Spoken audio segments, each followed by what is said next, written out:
Hello, everybody. I want to thank you for joining us today on our presentation regarding sexual misconduct in our athletic departments on our campuses. My name is Justin Lawrence. I'm the Title IX coordinator at Wayland Baptist University. This is an area of my expertise. This is an area of my passion. I go around the country teaching student athletes and athletic administrators about how to handle these types of incidences on their campuses and how to prevent these type of incidences on their campuses. I've also written a book, Challenging the Norms, a guide to prevent rape culture and sexual assault in America. And so this is my privilege to be able to share this information with you. I hope that this presentation helps you in this area, that it sheds some light in some gray areas for you. And that gives you some insight on how to be more effective in handling sexual misconduct on your campus. Now, one of the first things that you need to understand is exactly what Title IX is and what it is not. So that's where we want to start today. So to give you the definition, Title IX of the Education Amendments of 1972 to the 1964 Civil Rights Act states that no person in the United States shall, on the basis of sex, be excluded from participation in, be denied of the benefits of, or be subject to discrimination under any educational program or activity receiving federal financial assistance. And so to give this in plain English, Title IX is just a federal civil rights act that prohibits sex discrimination in education.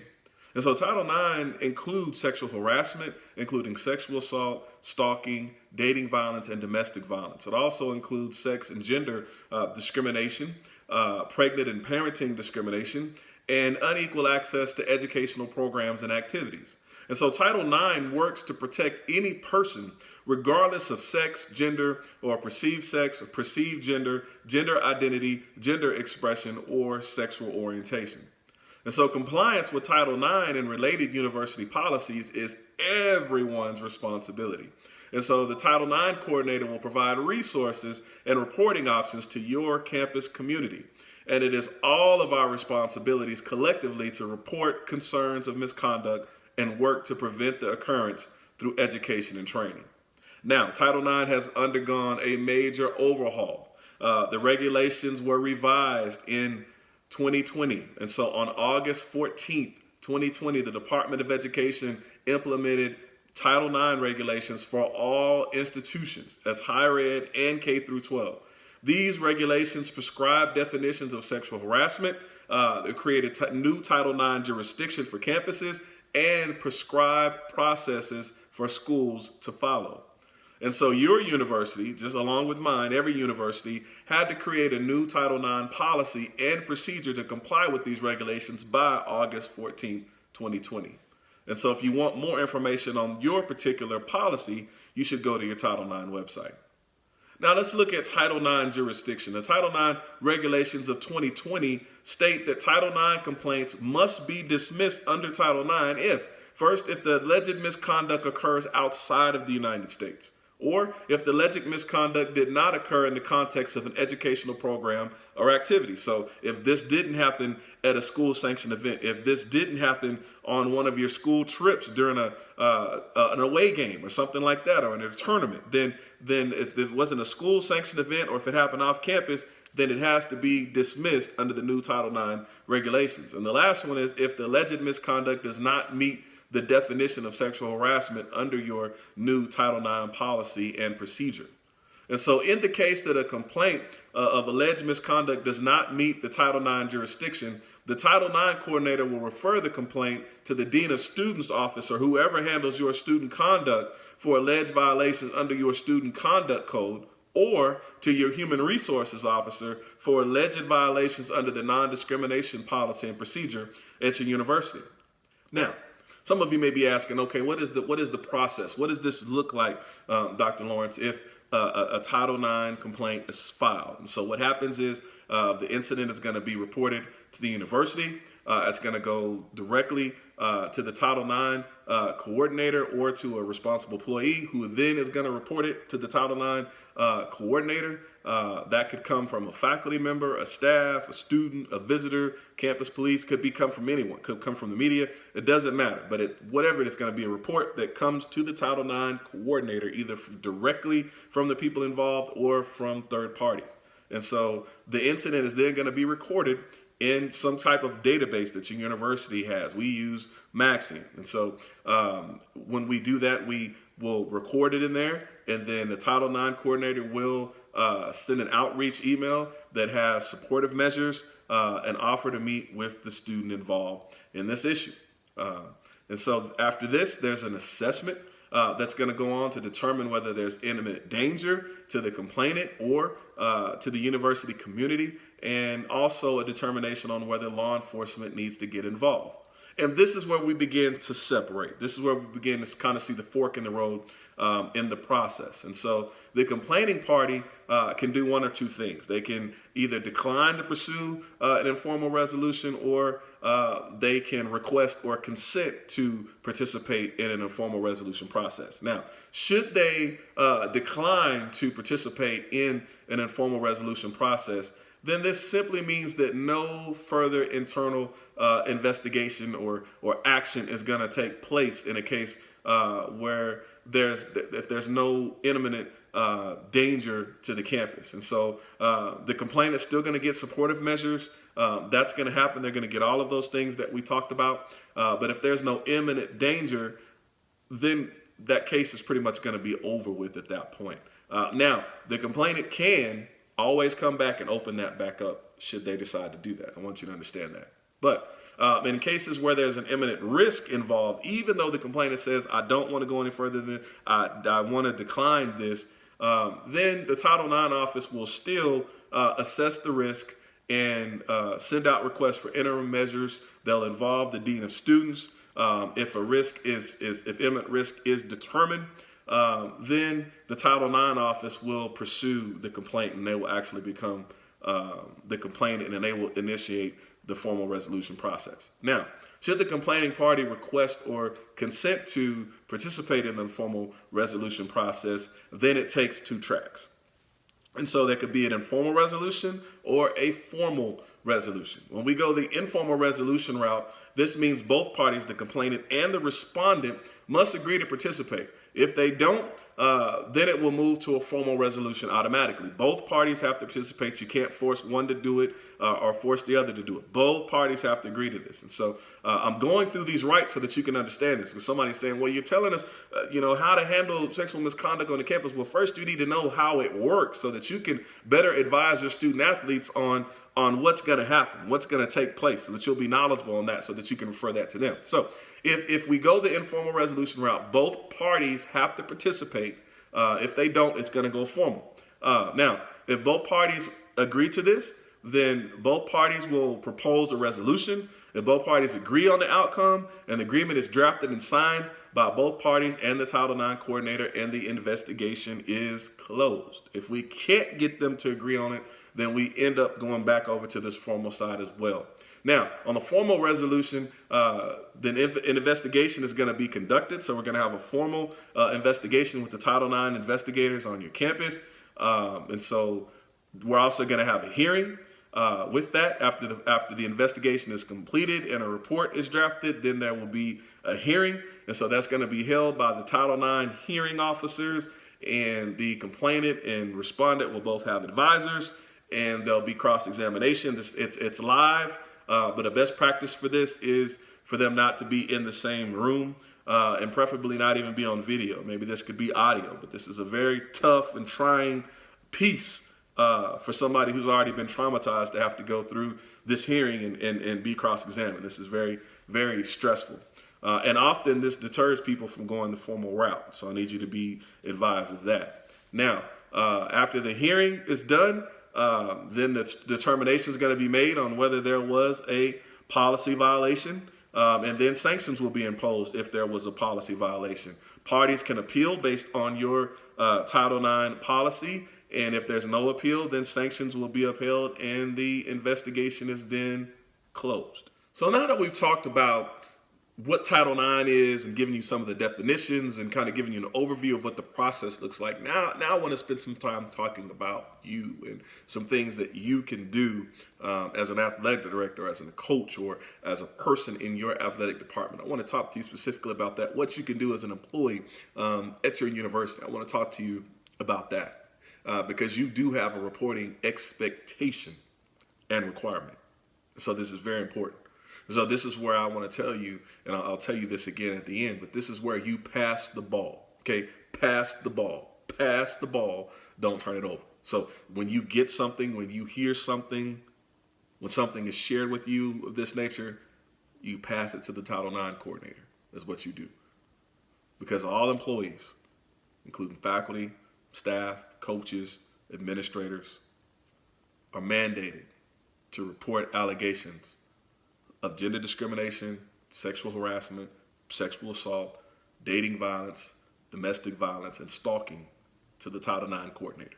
In fact, if you are not a confidential resource on your campus, so that's the campus pastor or the campus counselor or the campus physician, you're not in those lanes, or some other designated lane that you may have that many other universities don't have, but most of them have those three: the campus pastor, the campus physician or nurse, and the campus counselor. You're not in those veins, then you've got to report. So I need you to understand that. And in some states, you can lose your job if you don't report. And so the reason why this is like that is because we want to be able to maximize our university's ability to investigate and address and eliminate sexual misconduct on our campuses. And so you should not take time and try to determine if harassment or violence actually did occur. We don't need you to find out if hostile environment has actually been created. We don't need you to investigate and try to get all of the facts and try to go in and interview both parties and all of that kind of stuff. That's how trouble begins. All we need you to do is report what was told to you, and then you want to let your Title IX coordinator figure all of that out. And so someone asks, well, what do I tell the Title IX coordinator if one of my students or student athletes comes to me and they tell me that something's happened? The information that should be reported includes all relevant information. So that includes information that the individual has shared with you that may be useful in investigation. And so that would include the names of the people involved, and so the name of the complainant and the alleged respondent, the student employee who experienced the alleged harassment or violence, or any other student or employee that was involved, the date and time, the location of the alleged incident. All of those things are important. And so what you have to do also is that you have to take time to explain to the student athlete, employee, that you're not a confidential resource. So you have to let them know that up front. I'm not a confidential resource. I think you're about to tell me something, and I need to tell you up front, before you tell me this, I have to let you know I'm not a confidential resource. And so if a person begins to talk to you about incidents with no warning, just interrupt them immediately, but nicely. So you just say, wait, one second. It sounds like you're about to tell me something. Wait, one second. And so you do that, and you inform them that the conversation cannot be considered confidential. Assure them that you're going to be supportive, but if they don't want the incident to be potentially reported, then they need to make a report to a confidential resource. They need to go talk to the campus counselor, the campus pastor, or the campus physician. Because if they tell you, you are mandated to tell the Title IX coordinator. So they need to understand that. And then in immediate emergency situations where a person's health or safety is in danger, call 911. Now, I need you to understand this. Just because a student or student athlete or employee tells you about a potential Title IX situation doesn't mean that it's going to go to a full investigation. So just because they tell you and you have to make a report to the Title IX coordinator, everybody needs to understand that this does not always lead to a full investigation. Any action is typically determined based on the complainant's choice. Okay, they have the full choice, the full reign in this. The Title IX coordinator will make a safety assessment to determine if there's a safety risk to the community, and if it's likely that there's a continued risk Let's say that maybe the person that's been accused has been accused in several other instances, and each time the complainants did not want to go forward, then the Title IX coordinator may be forced to proceed without the complainant's consent. So those are the only times that that'll go to investigation without the complainant wanting to do so. The other thing you have to understand is there are students with reporting requirements. There are some students on our campuses who are expected to report incidents of gender discrimination, sexual harassment, sexual assault, dating violence, domestic violence, and stalking.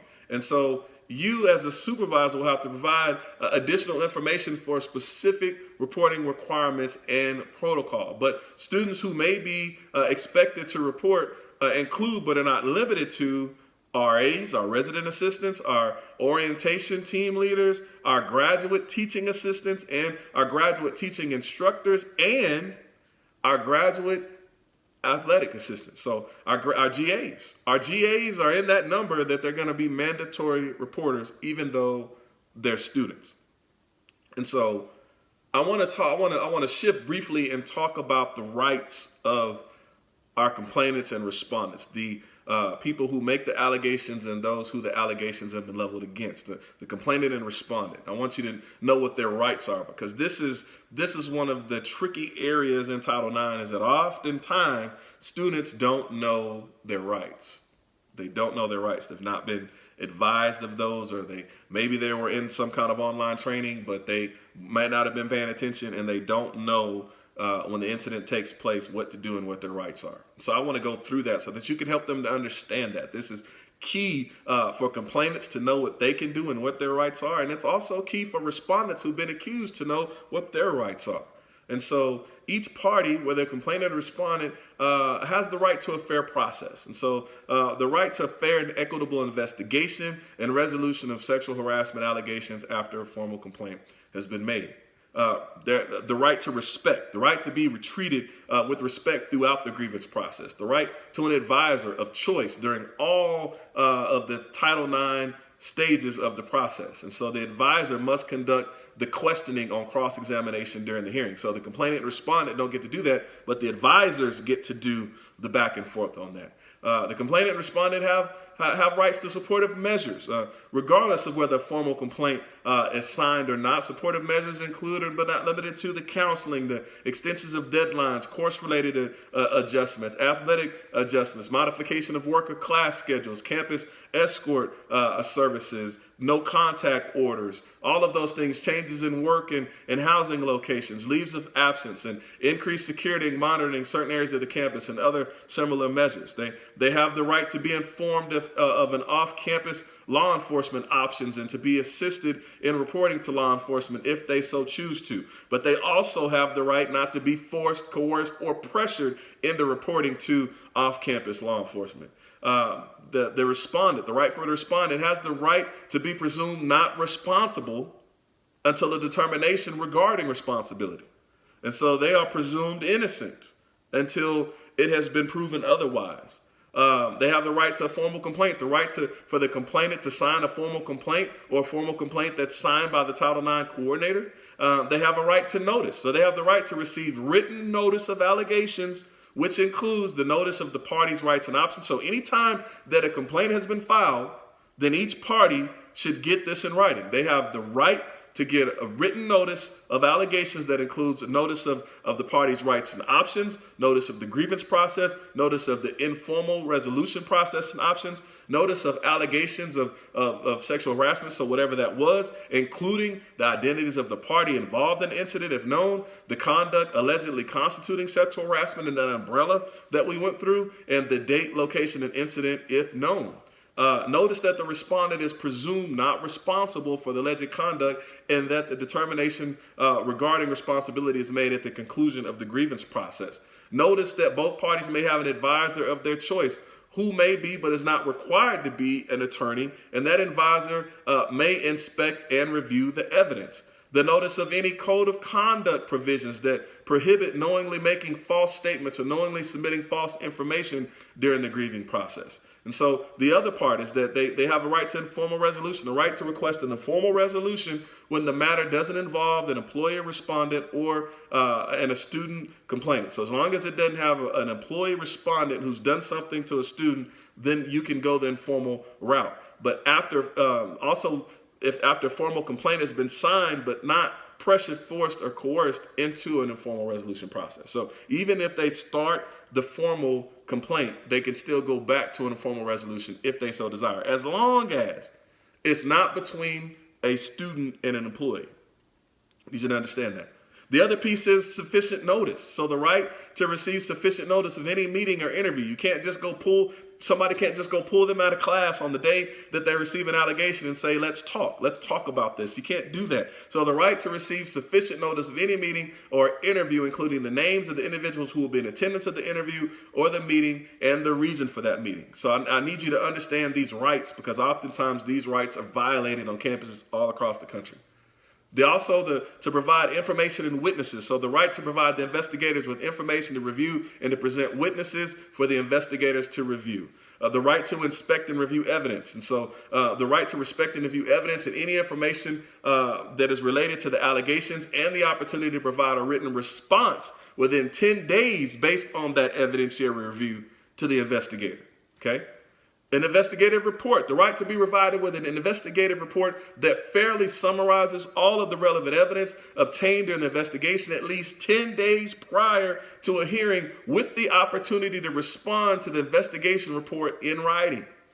They have a right to a hearing, the right to a live hearing for all formal complaints of sexual harassment that have not been dismissed or resolved by informal resolution. And so at the request of either party or at the discretion of the Title IX coordinator, the live hearing may occur with the parties located in separate rooms, with technology enabling the decision makers and parties to simultaneously see and hear the parties or witnesses answering the questions.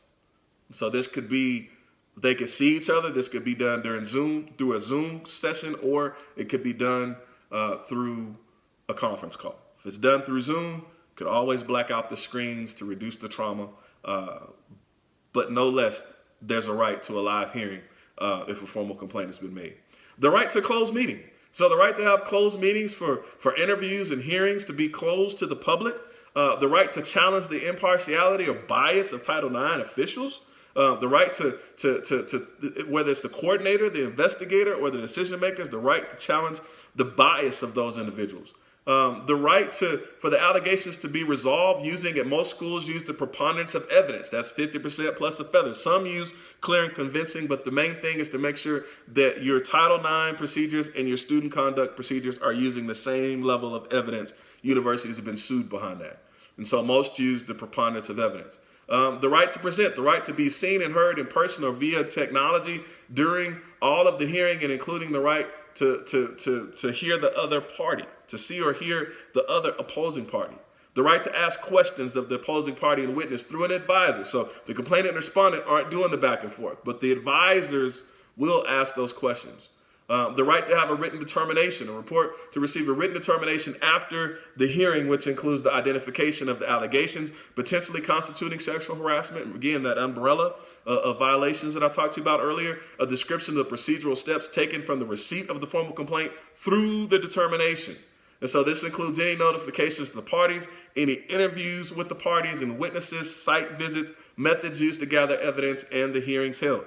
The finding of facts supporting the determination, any conclusions regarding the application of the policy to the facts that were provided, and a statement or rationale of the result to each allegation, including determination regarding responsibility or any disciplinary sanctions that the school is going to impose on the respondent, or whether the remedies designed to restore or preserve equal access to your school's education, activity, or program will be provided by your school to the complainant.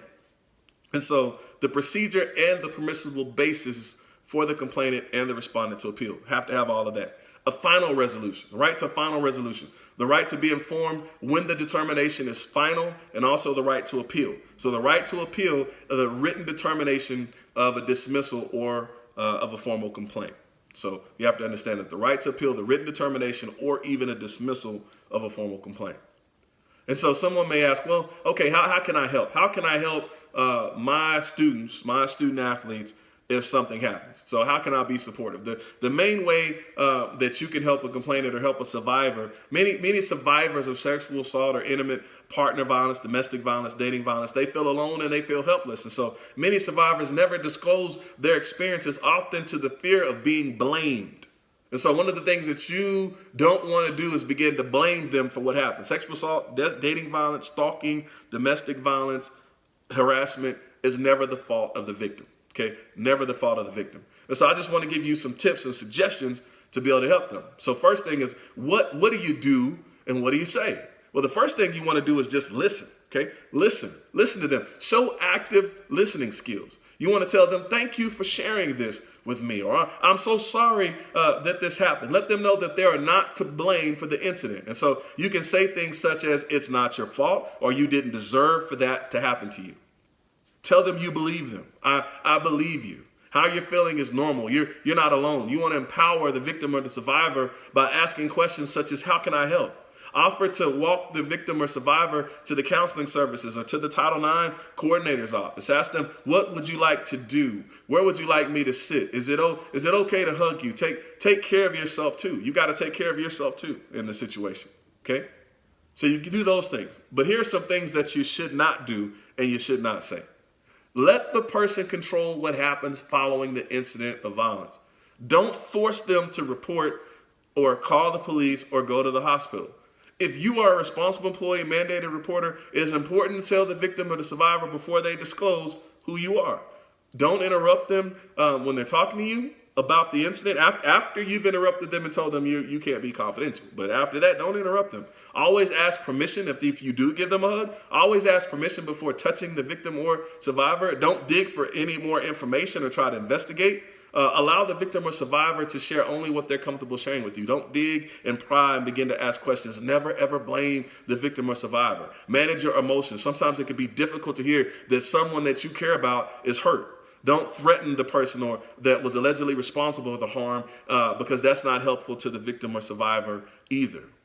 And so I need you to understand that there are some normal responses to trauma. And so the victim or survivor could be angry. They could be sad. They could be feeling numb. They could have difficulty remembering the events. If they are having difficulty remembering the events, it does not mean that they're not lying. Just because they don't have the story straight, that's a normal response to trauma. So I need you to understand that. They may have difficulty trusting people. They may blame themselves for the trauma. They may have increased vigilance, or they may just be irritable.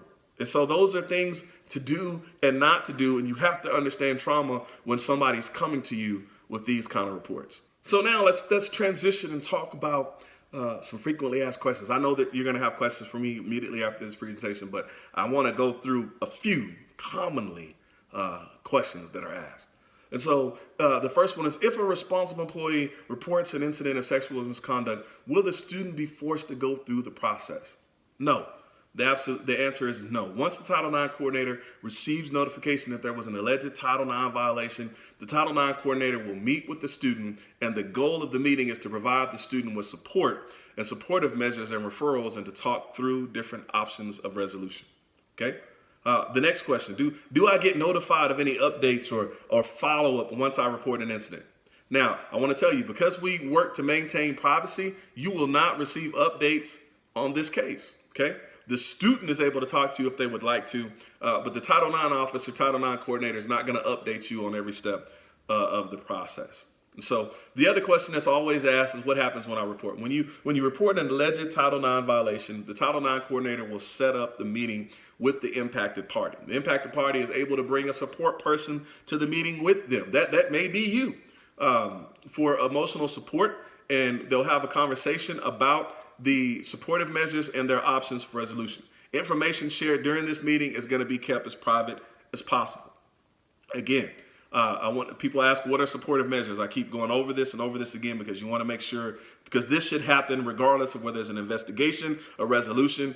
They are entitled to supportive measures. And so these include, this assists the complainant or respondent in continuing to have access to their environment while the allegation is being looked into.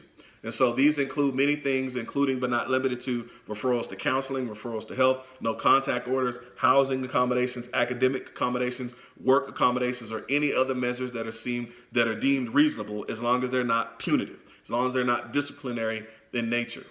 And so somebody asks, well, why do I need to report? Why do I need to report? In order to create a community of care at your school, we all need to work to end discrimination at our respective schools. So it's important for you to provide support and care to individuals, and also for the school to be aware of patterns of behavior in order to correct those. And also, if you don't report, you could lose your job. So that's why you want to report, just to cover yourself. And you want to protect your student athletes and have the right kind of culture at the school. Now, what if a student requests confidentiality? The student tells you that they don't want anyone to know about the situation. They don't want you to comprise anything. You want to call the Title IX coordinator, consult with them, even if the Title IX coordinator needs identifying information on the students. And so we always work to honor a student's request to stay confidential. And so the goal here is for the Title IX coordinator to work with the student on supportive measures. In most cases, the student will be able to remain confidential. The university has an obligation to keep the community safe and free from discrimination. And if there's a risk of serious harm to the impacted party or the campus community, then the Title IX office or university is going to take actions as they deem necessary. And so confidentiality is very, very tricky, but it can be done. But the Title IX coordinator, usually at a minimum, is going to know. What happens if I don't report? Well, again, first, you could lose your job.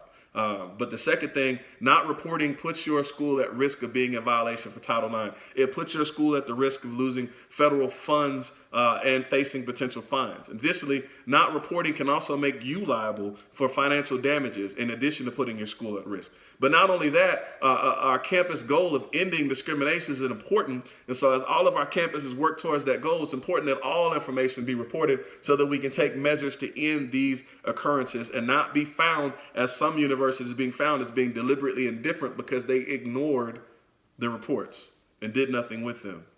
Okay? Next question. Do I need to report something that happened off campus or with a person who's not a student at the school? This is a big one. I'm gonna say this one again. Do I need to report something that happened off campus or with the person who's not a student at my school? Yes, yes, and yes. Please report everything, and it will be up to the Title IX coordinator to determine whether there's jurisdiction or not. Remember, even if there's not jurisdiction and the incident doesn't fall under Title IX, supportive measures can be provided to the impacted party. Next question. Are there any circumstances where I don't need to report? Are there any situations where I don't need to report? The only reason that a responsible employee does not need to report information is if the disclosure happens at an event or a classroom assignment that specifically relates to sexual misconduct or Title IX. So again, the only reason why a responsible employee, mandatory reporter, does not need to report information is if the disclosure happens at an event or a classroom assignment that specifically relates to the sexual misconduct or Title IX. So look at this. This is what this means. So what do you mean? I want you to hear me. I want you to hear what I'm saying. Hear this. The example is this. If a student tells their story at a Take Back the Night event, then responsible employees are not obligated to report that. I need you to understand that. So they're not obligated to report. Or let's say it was on an assignment. They ended up writing in an essay that they've been assaulted. Okay, that was in an assignment, so that doesn't have to be reported. However, it is still important to offer supportive measures and resources as necessary. Now, next question. How can I support someone who's disclosed a sexual misconduct situation to me? The best thing that you can do, again, is listen. Listen. Let the individual know that you believe them. Allow yourself to listen openly without a bias or without judgment. The individual disclosing to you trusts you.